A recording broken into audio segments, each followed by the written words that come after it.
Meet 1990, Eric Zeier. He was one of the most talked about and most exciting prep quarterbacks in Georgia high school football. Anyone watching him knew why. He had a golden arm and was nothing short of superb, flat out fun to watch. 100 completions, 24 TDs, and racking up some 2,000 passing yards in one season alone. He was one of the hottest college prospects in the land, drawing the attention of college scouts from about every program you can name, but especially in the South, where college football reigns supreme.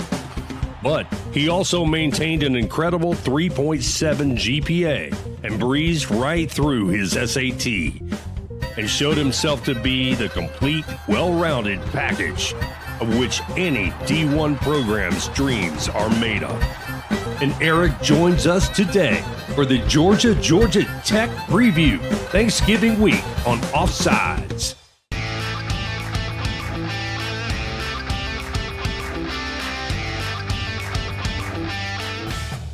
Hey guys, here we are today on OFFSiDES with Mr. Eric Zeier. We are so excited to have you here today. How you doing? Dayna, I am doing great. Thank you for having me. I'm excited to be a part of what you've got going on here. Yes. Okay, Mr. Joe Happy, what are you thinking today? Well, I'm thinking, I've got my heart pumping there watching those highlights. And Eric, I had a great time researching you the past week. Obviously I remember you very well, but it was really a lot of fun to really dig in a little bit deeper to look at all of your accomplishments which were really vast. So I'm really excited to, talking to you about, a lot of things. And really looking forward to getting started and having some fun. As a Georgia fan, I'm just like permagram beaming over here looking at both of y'all's faces. Like, it's so fun. I should be in the middle though, so I could do a Georgia sandwich. Yeah, that's true. But, come on. No, it's so great to have you, Eric. And obviously you and I know each other professionally and, just watching you growing up. I mean, it's an honor to have you. I'm going to let Joe start off the firing of the questions. Well, yeah. Obviously, the first thing that comes to mind is, I was a center, obviously, and you were a quarterback. So we have that special bond between us right there. That's right. However, as you know, anytime there was a bad snap, it was my fault, not yours. We always got in trouble for that.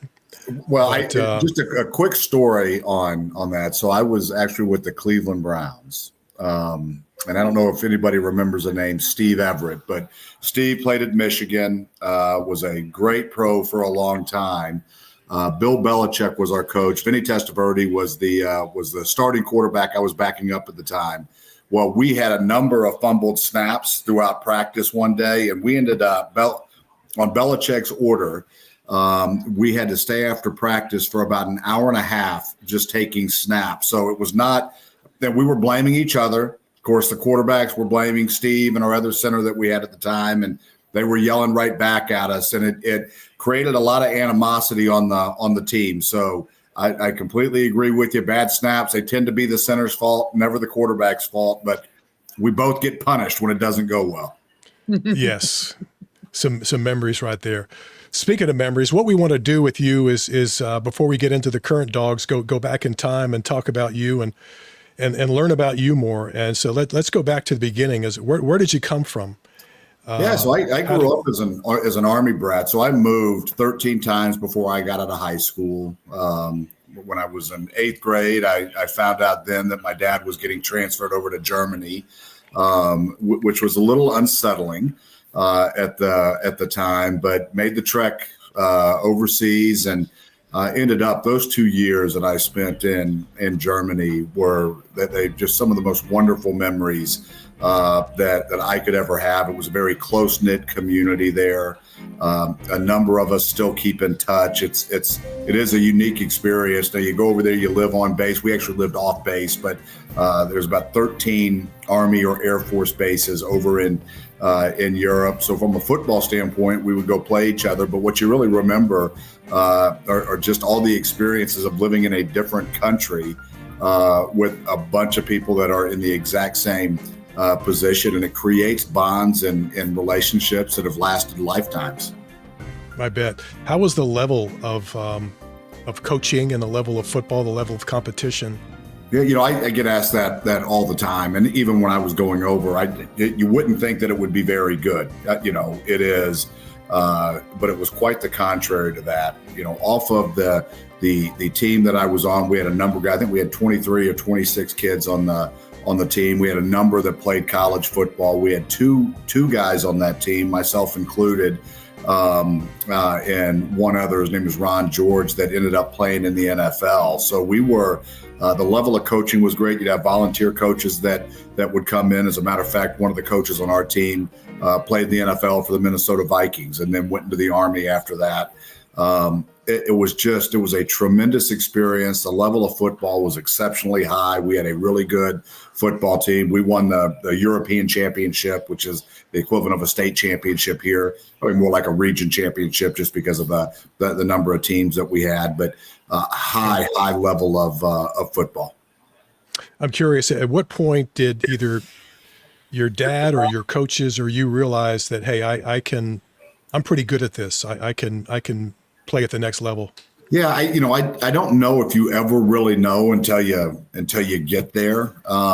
It is obviously in Germany. There's a lot of thoughts and a lot of doubts as I was coming back to the States after my sophomore year on what is the different level of football going to be. I'd grown up, I'd played in the States and moved around and played at a lot of different places across the country.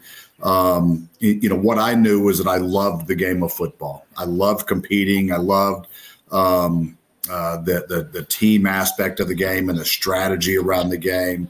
It probably wasn't until I got to Marietta and then the recruiting started in earnest that I knew I had an opportunity to go to the next level and play.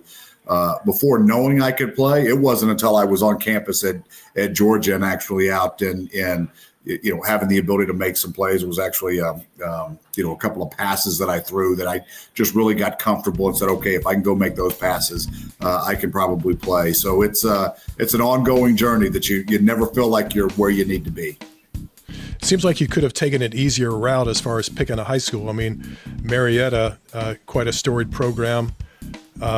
I played with a great guy from there, Rex Robinson, one of the all-time great kickers. Absolutely. So you stepped into some immediate competition there, I'm sure. I did. I looked at a number of different high schools when I was making the move from Germany. My dad was getting stationed at Fort McPherson, which is on the south side of town. So we looked at high schools really anywhere from close proximity to Fort Mac all the way up and to north, the north side of Atlanta and into Marietta. Really, what made the decision for us was the head coach, Dexter Wood. Legendary coach. Unbelievable coach. He's done amazing things at Buford High School that follow football at all. He was really the architect behind that. Just an amazing man, an amazing football coach. And while he was the catalyst that kind of drove us to Marietta, the minute that we got there and I got into school, you knew it was the right decision, right?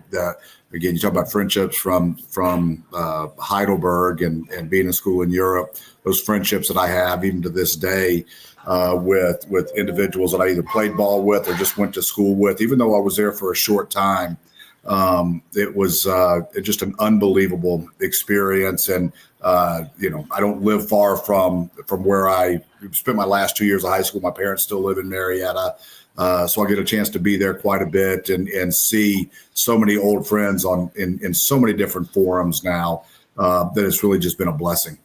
Do you go back and visit a lot? I mean, as far as, some of the high school Friday Night Light stuff? Well, I did not so much Friday Night Lights now, but, with I've got 5 children, but 3 of those boys are playing youth football now. So when I visit Marietta, I'm in the wrong team's. Well, I'm in the right team's color now, but from Marietta's perspective, right, they're on the other side. They're the wrong colors now. Mm-hmm. So it's turned into a heated rivalry. There's no question.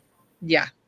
That's fun though, but you're probably like a celebrity whenever you go back though. Well, I don't know if I'm a celebrity when we're out there and I'm coaching little second graders or fourth graders or whatever it might be. That everybody's only thinking one thing, and that's for their guys to win. That's right. That's fun. Boy, that's the truth. Yeah. So the recruiting process, obviously you had a great career at Marietta High School, and then the coaches start coming in and the recruiting process happens. So who did you narrow it down with? Yeah, I had it narrowed down to, at the time, Florida State, that was really playing at a very high level, was very high on my list. Of course, Georgia was high on the list. University of Miami was a school. I lived in South Florida as I was growing up, so it was kind of a natural fit. Alabama was up there. Auburn was up there for a while, but the top four schools probably would have been Georgia, Florida State, Miami, and then Alabama were probably the top four schools that were in the mix at the end. Maybe it may be a little bit of hesitance because Ray Goff was. How many years had he been the head coach before you came over? Yeah, he just finished his first year. And Georgia just. I knew I wanted to stay close to home so my parents could come see games, and I was obviously looking at the landscape. Would I have a chance to play or at least compete for a position early in my career, which is what I wanted to look for. But more than anything, I had so many friends that were going to Georgia. And when you grow up moving around, having that community is something that's important. You've got a lot of kids that grow up in the same spot that actually want to use college as a chance to get away. I wanted to use college as a chance to go deeper into the community and into the friendships that I was forming and had already formed. And, I knew whenever my playing days were done, this is where I wanted to live. So going to Georgia made a lot of sense on so many fronts, from the friendships to the community to when football's done, being in the business world. So it was all of that was a part of my process, but the challenge was that the offense that Georgia ran at the time really wasn't an offense that suited whatever skill set I had. It is, and then the Georgia was after that year, right before my senior year, they brought in Wayne McDuffie, who was one of the architects behind the Florida State offense. It was obviously very attractive to me as I was looking at them. And then a coach by the name of Steve Ensminger that was really an unknown at the time, going on to have a tremendous career. Just a genius in terms of the way he coaches, the way he develops, and really the way that he orchestrates schemes in game was just phenomenal. So the minute that I met, I knew of Coach McDuffie coming in, but the minute that I met Steve Ensminger, who was going to be my quarterback coach, it sealed the deal almost immediately for me. That's awesome. Yeah, I knew Coach McDuffie. He was my offensive line coach, so that's right. That's exactly. He was a tough one. He was a tough one. There was nothing easy about Coach McDuffie. Not at all. No, absolutely not. So, what are some of Eric's? What are some of your favorite game memories? Okay, oh my goodness. Like, there's a lot. Yeah, Dayna, there's a lot of them. It's so many of the memories happened off the field. Even just in preparation, right? When you're working out in the off season, and that's really where all of those relationships and friendships are really made. But if you go in game, we played Clemson my freshman year. It was actually the day that the Braves went worst to first and clinched the division. I had never seen a stadium, any stadium, anywhere as electric as it was in Athens that night, coming off of the Braves win. Clemson's coming in, they're top 5 ranked team. They've got one of the best defenses in the country.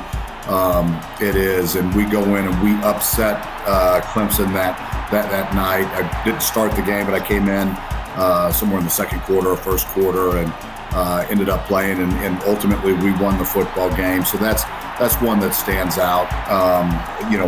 So wait a minute. Let's talk about that for a second. So sure. A true freshman comes in between the hedges against Clemson, and I can. There's no easy game against Clemson. I can vouch for you on that one. It's always a battle, always a exceptional defense, really tough. So for you to come in as a freshman, get in there, take over. Wow. Yeah, I don't know if it was taking over. I appreciate that. It was. So we had a really, really talented talented football team. And, it is the minute I was able to come into the game, we dialed up a couple of plays that we were able to go execute on. We found some momentum, and football's such a game of momentum, as we were able to go do that Yes. with the lead going into halftime, and never relinquished it. There were a lot of big plays by a lot of different people in that football game. It was, but definitely a memory that obviously I will carry with me for the rest of my life. Hey, I remember the Braves Worcester first because I was there at the stadium working at Sports South and covering that. So, and then we went out and partied after the Braves, Sure. went Worcester first. So I remember the day. I don't remember the night. I'm just going to say that. Nor should you. That's okay. No. It was. I do. Well, we stepped into that stadium, and all of the emotion carried over from that Braves game. So, inside the stadium, we had the tomahawk chop going, and it was as an electric an atmosphere as I'd ever played in. Now, since that time, the Georgia game day experience, if you look at what has been created now, I think it's one of the best in the country. If you go back, what that was, 35 years ago, I guess, the game day experiences, not just at Georgia, but anywhere, were dramatically different. Right. Except for that night. That night, it was electric. And to be able to go carry that over and then win a game we probably shouldn't have won and nobody thought we were going to win, it just amplified the entire day. Absolutely.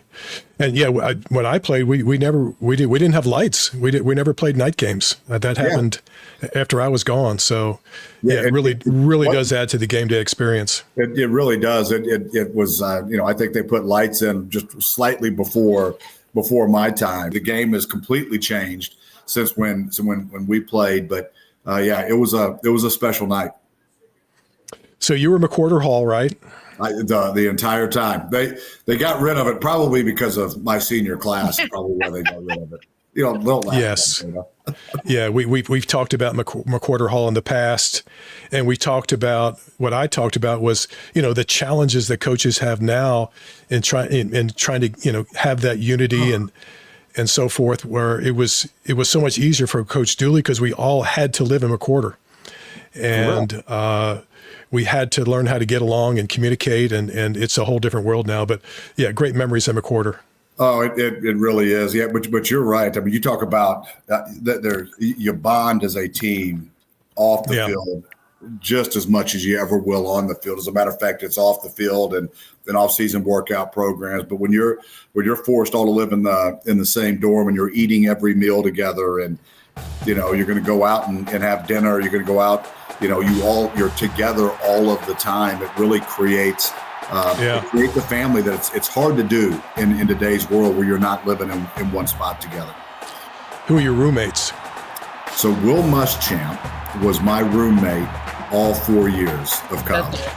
You can't make that up. You just can't make it up. Cannot make it up, and then, I mean, listen, we've had ups and downs in our relationship for sure. When he decided to take the Florida job, it's a big issue, right? Yeah, for sure.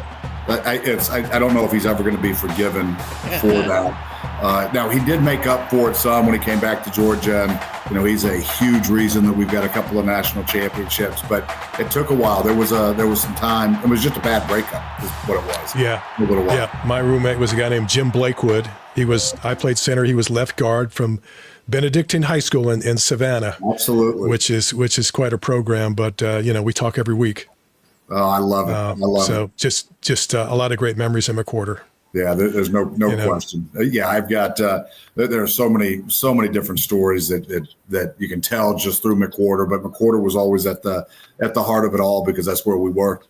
Absolutely. So, any other memories that you want to talk about when you were at Georgia? Highlights, lowlights. Yeah, it's our entire 1992 season. We finished that year 10-2. We lost our two games by a combined 5 points. One to Florida, one to Tennessee. Tennessee beat us by 3. Florida beat us by 2. And but that entire year was magical. minus those 2 games, and the 2 games that we could have won. It culminated in a win in the Citrus Bowl over Ohio State. But there's no question that, especially as we got late in the year, the way that football team was playing, we were one of the best teams in the country. So that entire year was a magical run. Once you got into my last 2 years where we did struggle some, there's still memories that pop out that are just prevalent all the time. One, the game against Florida in 1993 where there was a deluge and didn't even think we were going to play the game. The weather was so bad and the field was in such bad shape, and that comes down to the last second where unfortunately we weren't able to execute. Actually, we were able to execute, and it's where I learned that the Gators cheat because they gave them some timeout. It is unbelievable. Yeah. It was bad, but that game obviously stands out against Alabama in 1994, where we had a chance to win. It came up just short in that game, but it was that game in 1994 against Alabama was one of the best football games I have ever played in at any level. Well, I feel like that we're just blowing past the Mud Bowl here. I wanted to linger on the Mud Bowl for a minute. I don't want to linger on the Mud Bowl. It still okay. Gives Well, this is football. This is football like we used to play when we were kids, and we came in just covered like we'd been in the swamp, swimming around in the mud. I mean, what was it like to play in this game where your footing's not sure and just water splashing up everywhere? I mean, had you played at any game like this ever? Never. So when I stepped on that field for the first time, my foot sunk about a foot deep into the ground. I'm like, there is zero chance we're playing this football game. Exactly. Right. What I remember is how heavy the football got. It was just waterlogged and soaked and then caked in mud. And they were trying to do a good job cleaning it all off. But it was just some of the most challenging conditions to play in. And then as the game got going on, you stop thinking about it. There's this shot that you don't want to think think about right there. You just I appreciate you bringing that up. I mean, sorry, Eric. Yeah, no, we all remember. This is great, guys. Appreciate this. Yeah. Well, we all remember watching this game and having our hearts broken at the end of this. So you weren't alone. And it was a valiant day. But just I've never seen anything like that. I'm trying to remember who was that. Was Spurrier the coach of the Gators at that time? Oh yeah, he was. Spurrier was Danny Werfel. Was Danny Werfel the opposing quarterback? No, so I believe so. Danny was on the team, but he wasn't. My memory serves. He may have played a couple of series. I believe it was Terry Dean. I think. Oh, Terry Dean. Okay. Was the quarterback, but the guy that stood out for Florida that day was Eric Rett, and I ended up playing with Eric running back a couple of years later, and when we were with the Ravens together. And you better believe that day that game came up almost every single day for my 3 years with Eric Rett in Baltimore. Again, part of the reason I really appreciate this footage getting shown. Yeah. Well, I mean, again, our hearts were broken, but I'm also trying to jog to see if I'm developing early onset Alzheimer's here by we're trying to remember who played in that game and who the coaches were. Because it's a throwback. It's definitely a throwback to a time, right? Yeah, it definitely is. Yeah, no, Spurrier was, and that was right at the run that Florida was having with, all those national championship teams and SEC championship teams. They were a really, really talented program. There's no doubt about it. But a lot of great guys. As I moved on and went to the NFL, had a chance to play with a number of guys that went to the University of Florida, developed some really good friendships with them. It doesn't change the fact that I still think that they're cheaters, and there's some other issues with them for sure. Well, next up, Eric, we've got a bunch of tech highlights here, so that should lift your spirits a little bit, right? That helps. Thank you very much. Okay, all right. Yeah, you were 4-0 versus Tech, right? 4-0 against Tech.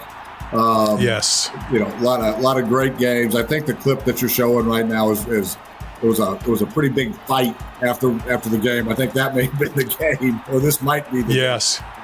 What's funny, we had a fight after my senior year. We had a nice fight down there with Jim Blakewood, the left guard, my roommate, he got in a scrap with a guy named Robert Uraz, who was a linebacker, who was teammates with the other guard, guy named Warren Gray. They both went to Fayette County High School together, and that's the way this game is. You know, a lot of guys know each other, played with each other, against each other, and they didn't take too kindly to it. A funny story about the fight that we got into. So we score late in the game, and there's a brawl that breaks out, and I go in and kind of get in the middle of it. Somehow my helmet comes off, and of course I'm like, this isn't good.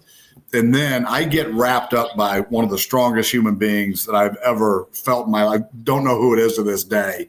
It is, but they wrap me up, and I don't have my helmet, so I can't move my arms down. I'm like, this is not going to end well. Sure enough, it was a Tech offensive lineman. He's got me wrapped up. He carries me over to the sideline, puts me down, taps me on the head, and says, "You're going to be safer over here, son." He went back and got into the fight. Wow. I just stood there humiliated. Yeah. Good man. That's right. Yeah. He didn't want to waste any punches on a quarterback, you know. It wouldn't have taken much. Right. Joe. Right. Love that. Yeah, but you're incredible. I mean, we pulled obviously Ty and Joe and pulled all of your success at UGA and just SEC 18 SEC records. I mean, 67 UGA records. Pretty amazing. No, it's well, it's again, those, as you both know, nothing happens by yourself. That's with a lot of really talented people around me. I just happen to be the one playing the position that was going to get recognized. But those records. I don't know how many exist. Not many now. They most of them have been broken at this point. But all of those individual records and accolades, it's really I just happen to be the one that is getting called. It's a result of our coaches, everybody on the team at every level on the team. It's all of us. And I was fortunate to play with a lot of talented guys on the offensive side of the ball. I love it. Well, we have got a big game coming up on Friday. Oh, that we do. It was a much bigger game until last weekend, whenever Tech really showed that they may not be too much competition for Georgia. Don't say it like that, Dayna. Easy. However, it's always a tough game, no matter what, because it is nothing to lose, and they're coming after us, right? Like, it's a scary game. You talk about a test case in leadership. What Brent Key has done at that program to turn it around, it's been unbelievable to see, because when he took over the reins, that program really was as down as much as I've seen any program across the country, and I've had a chance to see a number of them. But they were not in a good position. And Georgia Tech, I know that there's a lot of fun and a lot of banter that goes back and forth with it, but Georgia Tech is a proud program. They've got the fan base is not like the University of Georgia, but it is a fan base that loves their university. The makeup of their fan base is a little bit different, but it is a program that should be, competing every year to win championships and to be in the conversation for the college football playoff. And then what Brent has done in a very short period of time it's just been unbelievable to see. He's got them playing disciplined football. They're very physical. They do it the right way. They're going to be ready to play. They had a bad football game, a bad quarter and a half, and even with that last week, if there's not a pick six that's thrown, that changes the pulling tide of that game. They probably they're coming back. They're coming back. They absolutely are. And, I know it's a pass that Haynes King probably wants back. I've thrown a bunch of them too. But it is a talented football team. The fact that they lost, and this has now become, I guess there's still a 2% chance they can find their way into the ACC championship game. Who knows? But it is the fact that we now have become their championship game. Yes. It is. Yeah, it is going to be a scary game. It's going to be a great football game, I think. And, good news for Georgia right now. I really do think this Georgia team is peaking at the right time. Mm-hmm. They're playing their best football of the year. So it should be a great game. I know it's going to be a lot of fun. We're going down with some friends, and this is going to be the. You're giving me some warm and fuzzies, Eric. I mean, you're kind of going down the warm fuzzy route. This is what I want to talk about right here. Well, we can go back and talk about. I do. Listen, we can rattle off all the Georgia players that have never been beat by Tech, and we would be here for another 4 or 5 hours just rattling off. Yeah, Joe has a couple of good stories. I mean, he can rattle off a couple real quick about this. Yeah. So real quick, Eric, I grew up in Pennsylvania. Okay. And when I came down that first summer, I would just hear comments about Tech. I'm like, what's the deal? I mean, just this real hatred for Tech. I don't get it. And my teammates would say, "You'll see, you'll see." I'm like, oh, okay. So we go to Atlanta and we're playing, and first of all, back then, the student section was right behind our bench, okay? Yep. And they started chanting, "You'll work for us. You'll work for us." I'm like, seriously? And then one Tech student held up this sign that it said, "UGA, a mind is a terrible thing to waste." And then they had water balloons filled with yellow dye, and they started throwing them at us. And this was 81, before the security and all. And I remember Jack Lindsay, a teammate of mine, defensive lineman, right next to me, he gets nailed with this balloon with the yellow dye. And I tell you what, it pissed him off so much. He had the best game of the season. He was so mad because he got this, and it wasn't, back then we all didn't have a second jersey to, the trainer tried to wash it off as best he could, but he had the yellow dye all over it. And then, of course, at the end of the game, my roommate Blakewood gets in a scrap with Robert Juraz. I remember his name. It was, yeah.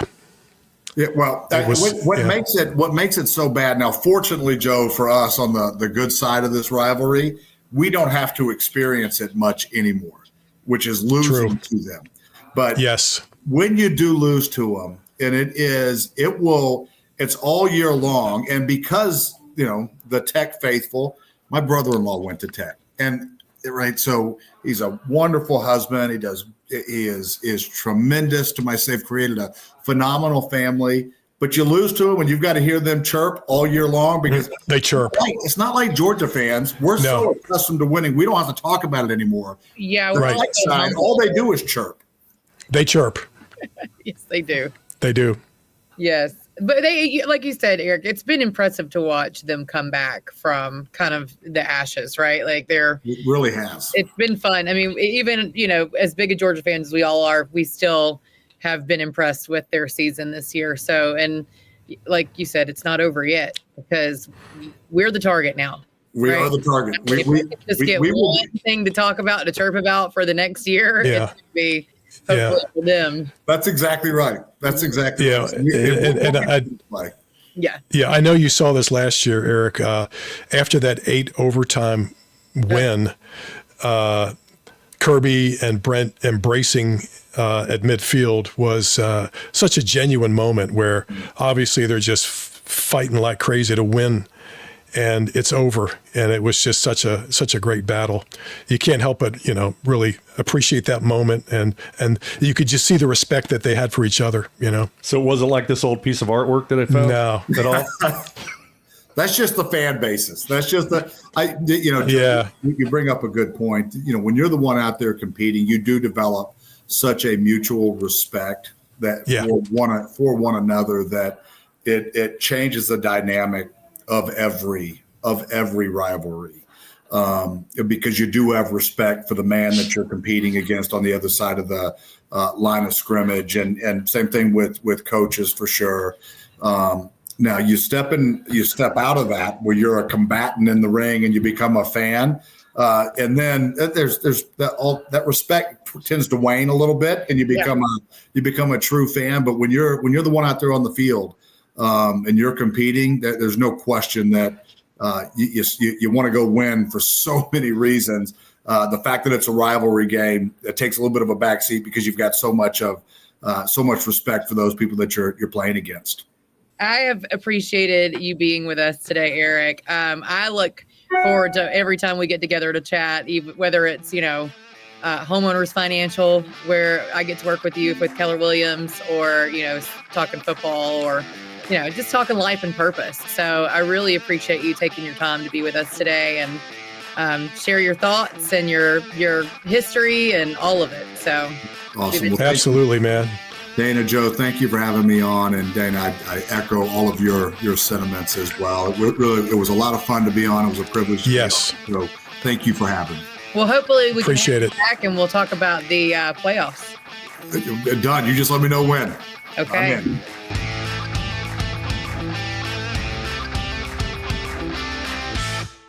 At Homegrown Realty Group, we believe buying or selling a home should feel personal, because it is. We're more than agents. We're your neighbors. From the first showing to the final signature, our team is rooted right here in the community, guiding you every step of the way. Whether you're planning new routes, upsizing, or downsizing, trust the local experts who know this market best. Homegrown Realty Group, where real estate feels like home.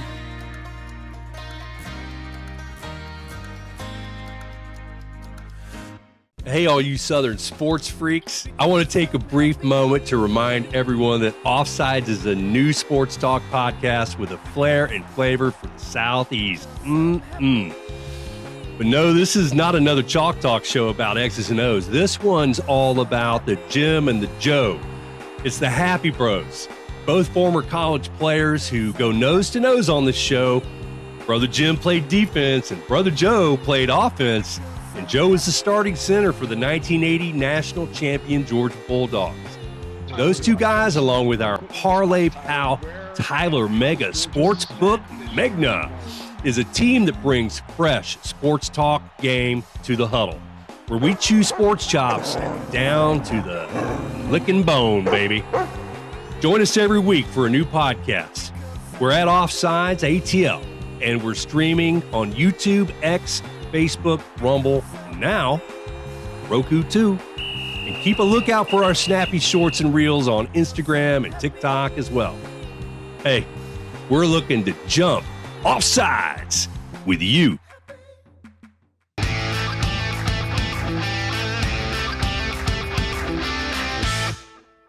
That was fun. That was fun meeting with Eric Zeier. What a great guy. I've never met him. Obviously, we're former Bulldogs, but we played 10 years apart. Really fun catching up with him. And, outstanding. Very cool trip down memory lane, man. That's for sure. I had no idea the statistical prowess the guy had. What a stud. What an athlete. Now, one of the things I know you avoided, Joe, was what did he play on defense in high school? Why did you not attack that subject? Did he not have it? What was going on there? Well, yeah, he was too valuable. He was too valuable on offense, so you don't, A mind is a terrible thing to waste. Mm-hmm. That's defense. Don't worry about the snap Speaking count. of minds, speaking of minds, what did you just find out about Shedeur and Zeier? Yeah, which was kind of cool. I don't know if you were watching football Sunday afternoon. The Browns won, which was a big deal. And it was Shedeur's first start, and he won. And the broadcasters brought up Eric Zeier's name again 30-some years later, where Eric Zeier and Shedeur will forever share something, and that is that they both won their starts, their first starts.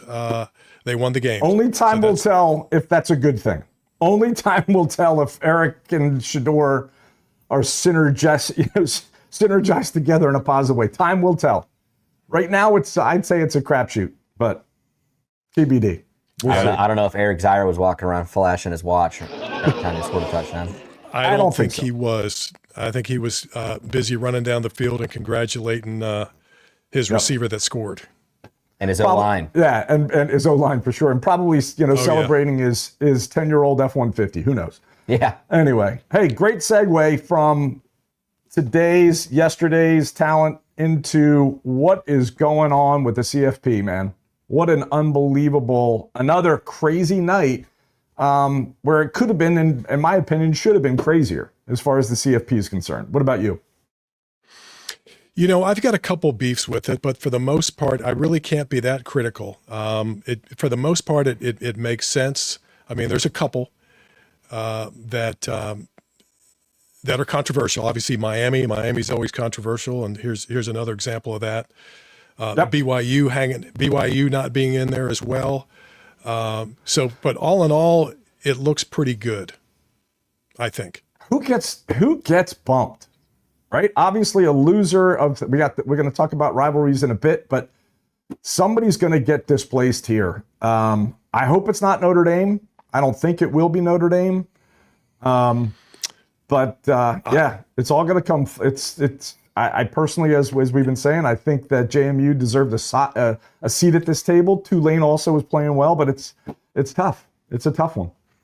Yeah, I think that the fate is sealed on that one as far as that group of 5 getting in. It looks like it's Tulane. They just like Tulane. I think as far as who might get bumped, I think Alabama. Alabama, because they got to go to Auburn, which is not a fun place to play. They got an exceptional defense, and we'll get into this later. But I think the spread is 6.5 points. That's all. So tremendous respect Vegas has for Auburn.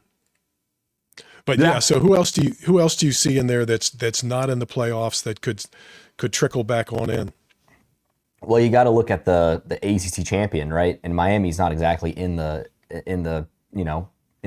championship game right now. So one of either Virginia or SMU, if they win, they're going to bump somebody or not. Right? That's the other controversy. The ACC may not get a seat at the table. Well, you have to have 5 conference champions, so they're going to find. But they also have to be ranked higher than the next at large, right? I think that there was some rule that said that, I don't know. Maybe you're right, because they would have a 5th team on here. Yep. And I guess there is a scenario. There is a scenario where they're out. They're out. Yep. Yeah. But I think one that could sneak back in is Michigan, right? Oh, Lord. They've upset Ohio State a couple times the past few years. It could happen again. They've got nothing to lose. They could really stir things up. And if watch out for the lightning bolts there in the studio, Ty. Watch out for the lightning bolts. I mean, that's some crazy stuff right there. I'm not picking up what you're putting down. There's a lot of work that would have to be done there. Okay, so you don't think any chance? Well, I personally don't think they're going to survive Ohio State this week, and I don't think they can climb. Where are they let's go back. They're 15. Where are they? Hold on. They have to win. No. They're at 15. To be clear. They're at 15, so you're right. I guess there's a snowball's chance. No, if they beat Ohio State, you got to put them in. And there's actually a scenario where they can still make the Big Ten championship by beating Ohio State. They need some stuff to fall their way, but there's really 4 important games in the Big Ten that'll decide that championship, and they could make it. And I said it last year that Ohio State was going to destroy Michigan. They were like 18-point favorites, and I was way wrong. And I'm going to say it again this year that Ohio State's going to destroy Michigan, and I might be way wrong. So we'll see. We'll see what happens. Yeah, Michigan's got a history of upsetting them.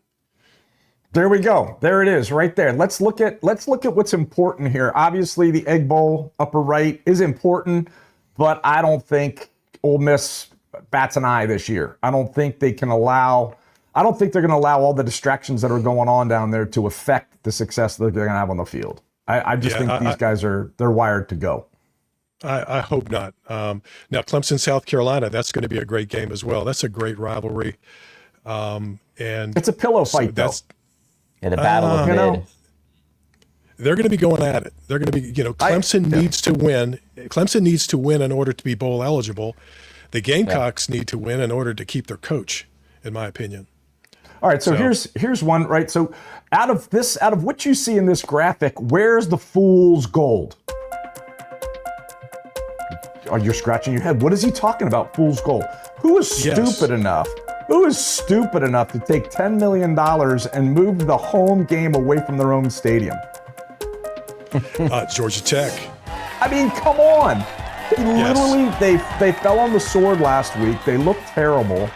And now they've given up home field advantage despite it being downtown Atlanta, so it's really not truly home field. It could have had some sort of spirit. I don't get it. Taking $10 million and saying, okay, we'll take the loss. Money talks. Yeah, no, I agree. You leave a home field advantage to a quote neutral site. That's not a neutral site. Georgia's played more successful games in downtown Atlanta than the Falcons have for the last 5 years. Georgia takes over Bobby Dodd anyway, though. Yes, they do, but it's going to be more fun for the Dog fans to go to Mercedes for sure. Yeah, I'm looking at Texas A&M. I think that's going to be a heck of a game too. Oh, that's a hell of a game. Critical game. Yes, and the Longhorns are capable if they put it together. We saw how A&M could trip up. I mean, that first half against the Gamecocks, the Gamecocks weren't so vulnerable in many ways that there's no way that that A&M could have come back. So Longhorns are explosive. Yeah, that'll be interesting. That's A&M's first game against a top half SEC team, I believe, this year. So, and if they lose that game, they're not in the SEC championship. They'll still make the playoffs, but that'll be a real test of who A&M actually is. So, Todd, are you hearing what Joe? Joe's basically saying that this bracket next week is going to have Michigan and Texas in it. Is that what you're saying? Do you think that could possibly? Oh my! Oh, it's Nelly. Possible. Mark it down. Mark it down. You need some stuff to happen. Yeah. What is your address? I'm sending you some medication. Well, here's the deal, man. Rivalry week, things happen. Sure. Things happen. My Lord. The deck is going to be shuffled when we're talking it will next be. week. I agree, but there you go. So let's get Florida State another victory and get to the ACC champion. No, that's not going to happen. Yeah, no. Yeah. So I love this week. I love rivalry week. I really do. It's a lot of fun, and you can, it's a cliche, but you can throw the record out the door. Absolutely. Look at Alabama Auburn. I'm staring at Alabama Auburn. Yeah, it's insane. It's going to be quite a game. It really is. It's going to be rocking. Alabama struggles running the ball. Oh boy, they're going to struggle running the ball against Auburn. Yep. No doubt. So the matchup is good for. Well, we don't Auburn. have I'm sorry about the graphic, everybody. That's not the Vandy Tennessee game is going to be massive. That to me is a critical game for both of those teams. Vanderbilt needs to win that to try and sneak into the playoffs. I think they're not a realistic shot, but in terms of the teams that are out, I mean, they're right there on the door. Yes, they're going to, if they win, they're going to need a little bit of help, but they could slide in there. Because what we've learned with this committee, it's not all objective. There's a subjective aspect to them and their decision making. So, what's interesting? You look at those rivalries and the criticality of some of those games. And how many of those teams are rudderless, meaning they've got no coach directing them? There's a handful of teams on there that are playing for really, really important stakes without a leader. So that's going to be interesting. Without a leader or a leader in question. I mean, Lane Kiffin is supposed to make an announcement on Monday, I believe. Saturday, his future after their game. Oh, Saturday after the Friday, game? and it's apparently they'll be finding out on Saturday. They're saying they've given him a deadline of Saturday. So in many ways, that's worse than having your head coach already removed. Because, I mean, let's be honest on this thing. If Kiffin hasn't come out and said already, I love it, I'm staying, like Matt Rule has done it at Nebraska. He's gone. And what's the guy? I'm drawing a blank. The head coach Eric Morris? Oregon. Oh, no. Dan Lanning. Dan Lanning made it very clear. I'm not going to. I love it here. Kiffin hasn't done that. Putting a target on his back with mouthing off about the SEC a little bit. There was something else, man. One thing I'll say on the Ole Miss front is their quarterback Trinidad Chambliss came out and posted a post on X about how the team is rallying behind their coach. That there's nothing. They're focused on the game. And then I think I might have seen one player respond with an emoji of like a question mark face. So we'll see how the locker room is. I mean, that Egg Bowl could be interesting. I mean, that'll be. No, it is. It is. And State is not They should not beat Ole Miss, but they've done it before. And, Understood. if the distraction rises to a certain level, it could happen. I don't think there's going to be anybody lifting their leg on a ball this year. No, There's not. No, there's not going to be an unsportsmanlike to change the outlook of the game or the outcome of the game. Coaching carousel, how's it tying in? Yeah. Let's get into that, man. The bottom line is this. I love what Colorado State did. I feel bad. I feel horrible for my New England, roots, if you will. But Mora has had, if you look at Mora's track record, what a great job by Colorado State to go out and nail this guy before somebody else does. So he's gonna get a big payday or bigger payday because they're joining the new Pac-12 or whatever it's going to be. It's all redone. More money coming in, and Mora's back to where he had success. If you look at the numbers when he was at UCLA, they weren't horrible numbers. Far better than they are now. He's a winning coach. He's 3 9-win seasons at UConn. 3 9-win. Yeah. It's hard to do that. Their neighbor UMass is 0-12 this year. It's tough. As you know, in New England. As you know, right? And there's a lot of history that can prove this. Great coaches are linebackers, right? And he's a linebacker, heritage, old, he went to Washington. Despite all the concussions that he got and all that stuff, he's still solid. He's still solid putting it together. I like it. He's to me he represents the goodness so far, right? I like Eric Morris from North Texas making that move. I think Oklahoma State got the right guy. He's the quarterback whisperer. Cam Ward, he was the OC at Texas Tech with Mahomes, John Mateter.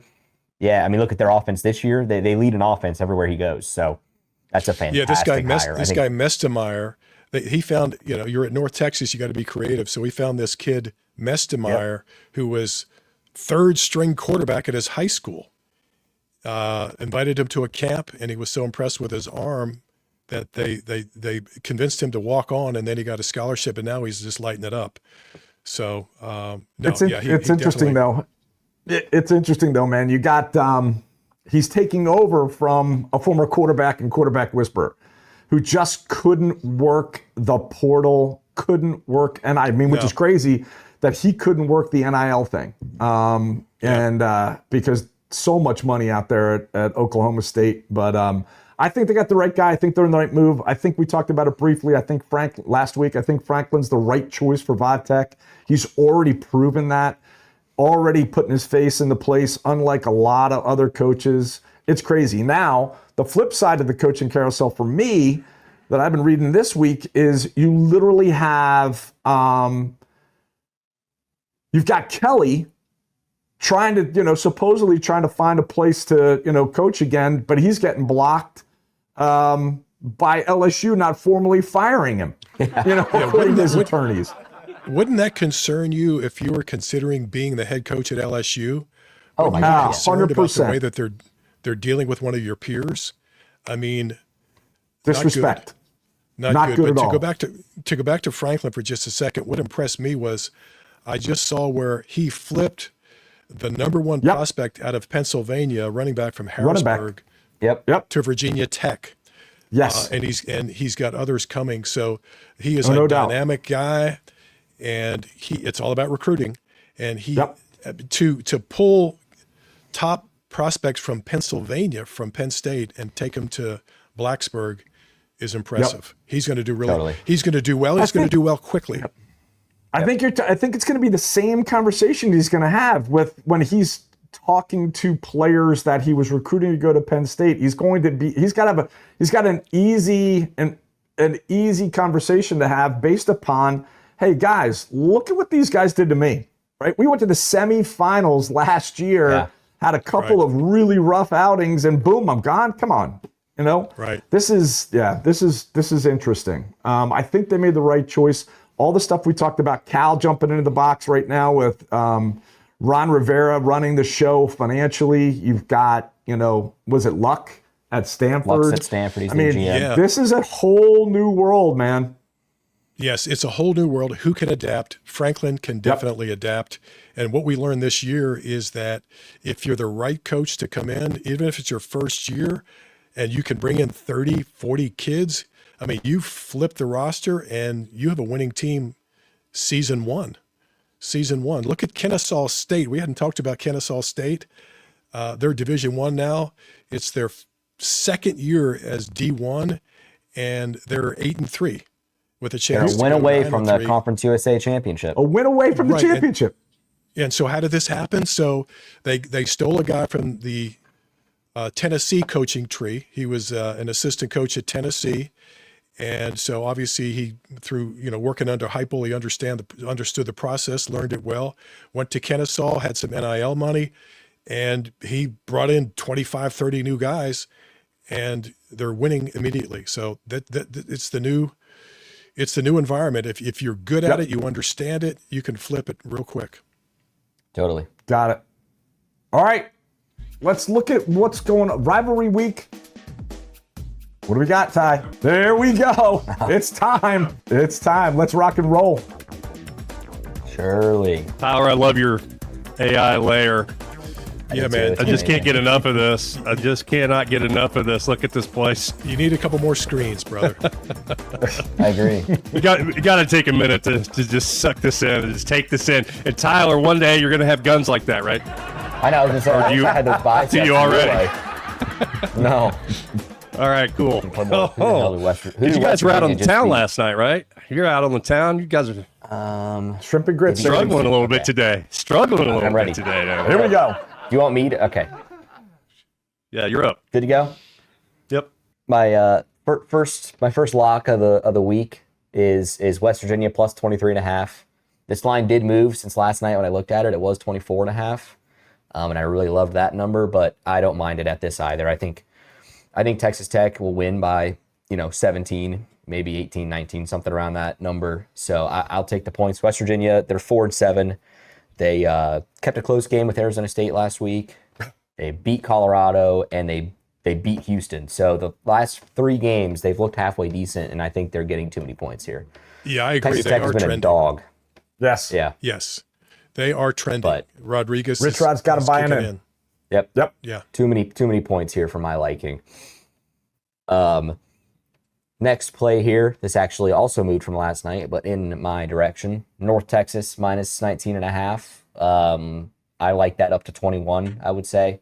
We just talked about Eric Morris. He's an offensive guru, right? He's going to put up a ton of points. Well, the interesting thing there, too, is I don't know if you read this, Joe, but he's staying, right? He's going to stay until North Texas season is over, which is different, right? No interim coach, no pause, no nothing. He said, if I do this to go to Oklahoma State, you must respect this. And he's staying and finishing, which is awesome. That is awesome. It's a whole new world, though, too. I mean, at the end of the day, if he continues winning, it's going to help him in the NIL and it's going to help him in the portal. Yep. Right. And it's going to help his players too, because he's going to bring some with him. It's just reality. Amen. Yeah. And you look at the American, and North Texas can match up against Tulane in that championship. Yep. And if North Texas wins that, they're suddenly maybe in the playoffs. You got it. They're very close. So I like that. And final play of the week here, New Mexico plus 1.5. I think that they probably win this game. San Diego State's been really good for me against the spread this year. New Mexico has been on a bit of a run here of late. This could shake up the Mountain West Championship. I like the fact they're getting points. So, Joe, is it me or do we talk about San Diego State every week? We do. I mean, I think he does this just so he can stay up until 3:00 in the morning. Oh yeah. Well, hey, football. This game's a Friday at 3:30. Oh, okay, all right. But I will say that they played Hawaii a couple weeks ago, and I was locked in until about 3 a.m. There you go. Yeah, he's doing a heck of a job, that coach. Oh yeah, San Diego State's been unreal, but I think they lose this week. The last thing I need is that it, Tyler? Yeah, that's it for me. I've only got one grab bag, and I alluded to it earlier. Oh, one grab bag. Oh, we got a grab bag. I only got one. No, that's okay, but it's just. And I said it earlier. I alluded to it earlier. Dan Lanning better be careful. Don't be throwing darts from Oregon, Eugene, Oregon, all the way across the country to the SEC. Don't do it, dude. Don't do it. Yeah, there's not a good history of that. Remember with Bo Nix talking all that trash, and they just got hammered. Yep. The Ducks what does got hammered by the Dogs. What does Saban call it, dude? Rat poison. Rat poison. Bingo. Yeah. Speaking of, one other thing in the grab bag, this other crazy talk of Kalen DeBoer going to Penn State. Crazy. That is, I'm hearing more and more about that, where the Bama fans are ticked off because of their performance against the Sooners, and they think they can do better. Spoiled brats. And what a great fit it would be for him in State College. He might be better off. We'll see what happens. We'll keep an eye on that one. So what do you think of that? What do you think of the trail end of that? Kiffin coming back to Alabama. You say no. You don't think that happened, no. But you got to remember, Saban fired Kiffin. Fired him, right? He was late for the bus after the SEC championship game, and he told the bus to take off, leave him there. They left him stranded at the stadium. So I think Saban would block it. That's just my opinion. We got the Rhody Ram. Last comment, Rhody Ram, good luck against Central Connecticut this week in the first round of the playoffs. Yes. Number 9 in the country, number 9 seed. Yes. FCS playoffs, first round, Rhody Rams. Yep. There you go. Back in the house. Champions 2 years in a row. All right.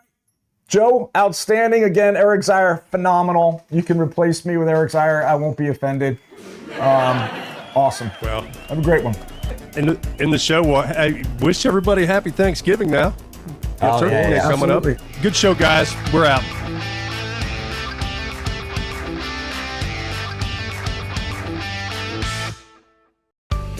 In this world where attention is hard won, Storytel.media turns your vision into visuals and sounds that grab hold of people. I'm Ty Tauris, and I'm a hands-on AV nerd with 35 years in broadcast production. I personally run camera, sound, lighting, edit content, design graphics, and arrange music. My knack for rhythm fueling razor-sharp edits. Leading a tight-knit team, we deliver stunning visuals and powerful messaging. While I've been honored with Emmy, Telly, and Promax awards, I really focus on your trust first and foremost. For leading companies, including industrial manufacturing clients, we bring trust and discretion and relaxed environments where your executives will shine naturally. We execute your vision with precision, making your story unforgettable. Discover our story at Storytel.media and let's make your story shine.